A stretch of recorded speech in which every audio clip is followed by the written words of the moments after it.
جدی که ما اگه تکرار بالا بزنیم کات میشیم، یا نه مثلا برعکس اگه تکرار پایین‌تر بزنیم حجم میگیریم و سایز عضلانی اضافه میکنیم؟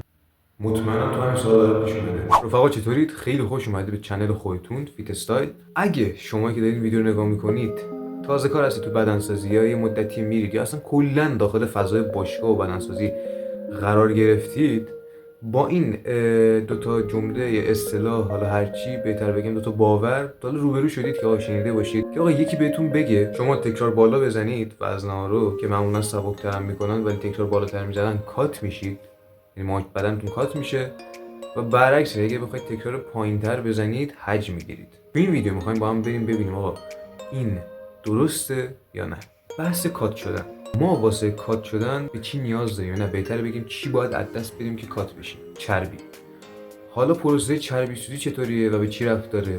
به کالری، یعنی به حد کالری که شما دریافت میکنید و به حد کالری که شما میسوزونید مربوطه. خب کالری هم از کجا میاد وارد بدن ما میشه؟ از تغذیه‌ای که داریم. و حالا یه سوال دارم از اون کسایی که میگن با سبک زدن و تکرار بالا زدن ما کات میشیم و چربی میسوزونیم. چطوری دقیقاً شما با وزنه سبک زدن و سریعتر و تکرار بالاتر زدن میتونی اون چربی که اون لایه زیر پوستیت داخل اونجاست رو از بین ببری و بسوزونی؟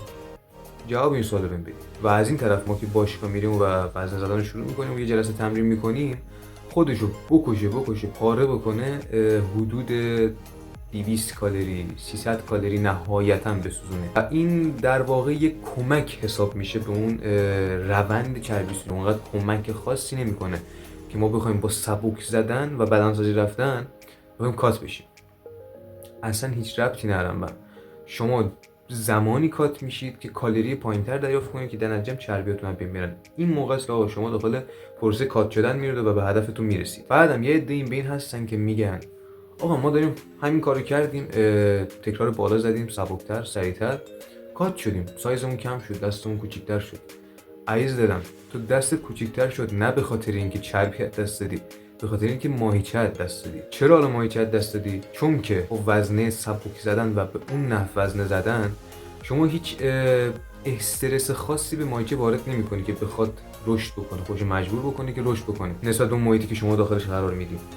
دقیقاً شما با وزنه سبک زدن اون کاری دارید انجام میدید که داخل خونه، داخل روزمرگیتون دارید مثلا احتمال داره اتفاق براتون بیفته، یه چیزی بلند بکنید، حالا فلان کارو بکنید و بسار کارو بکنید. با وزنه سبک زدن هم یه همچین کاری انگار دارید انجام میدید. چون که بچه‌ها ماهیچه نمیفهمه که آقا من داخل باشگاهم، من دمبل دستم گرفتم، من فلان چیز دستم گرفتم دارم میارم بالا.